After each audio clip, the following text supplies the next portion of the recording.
Amirpour's 2008 film A Girl Walks Home Alone at Night subverts many traditional female roles and stereotypes. Immediately, the title of the film connotes danger, as the stereotypical idea of the title, A Girl Walks Home Alone at Night, implies that due to the perceived weakness of a girl alone, along with the dangerous setting of nighttime, that something bad will happen to this girl.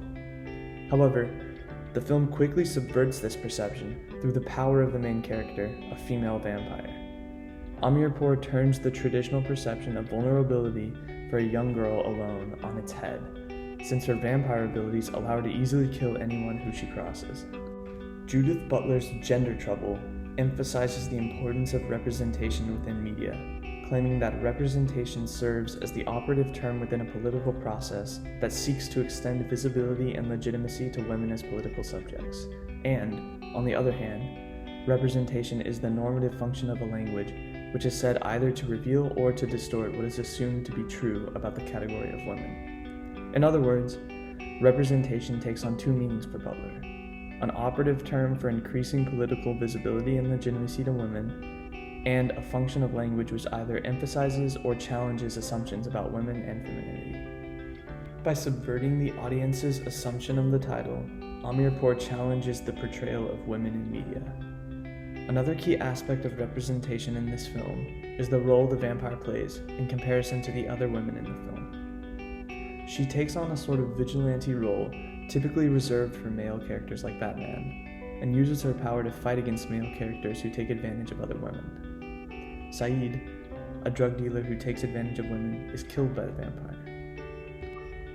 This act of vengeance in protection of other women sets apart her vampiric nature from traditional portrayals, since she is not controlled by her bloodlust, but rather uses it for good. Ultimately, Amirpour uses the vampire in A Girl Walks Home Alone at Night to subvert and question many different tropes in film: the role of the female, vampire, and even Muslim, as she is shown skateboarding while wearing a chador, traditional headwear for Muslim women. Like Amirpour's A Girl Walks Home Alone at Night, Trinh Minh Ha's Reassemblage explores difference in a unique way.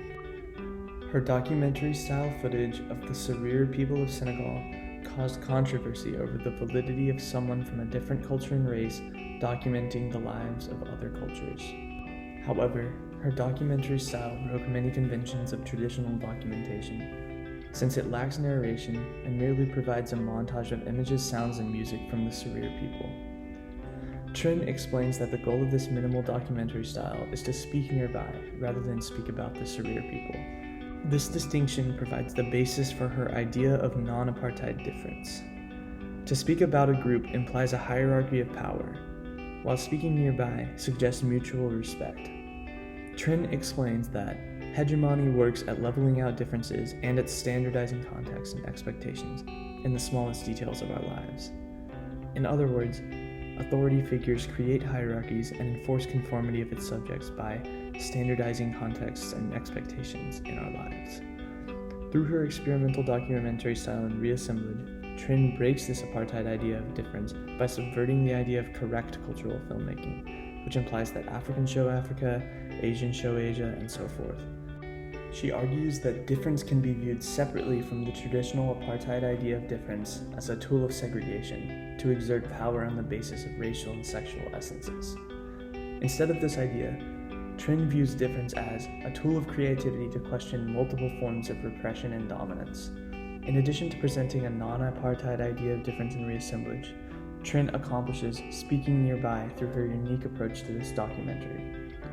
The lack of explanation for the activities presented allow the audience to view the film without an authority figure dictating the meaning of the Serer people. Ultimately, Trinh's experimental documentary presents the Serer people of Senegal through the lens of a non-apartheid difference. The work of Laura Mulvey and Bell Hooks has changed the way I understand cinematic perspectives and reinforced my belief in the importance of representation within media. Mulvey's idea of the male gaze in her piece Visual Pleasure and Narrative Cinema completely changed the way I think about cinema, since it revealed to me different perspectives in film: the camera gaze, or movement, placement, and framing of the camera in a film; the diegetic gaze, which connotes the view of the characters within the media; and the spectatorial gaze, or the viewpoint of the audience.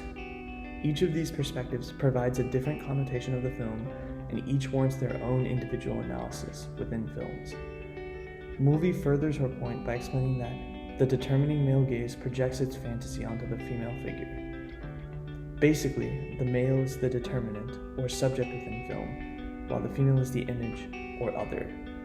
This distinction reinforces patriarchal stereotypes by giving agency to male characters over the female ones, and is something that is key to remember when creating and viewing cinema.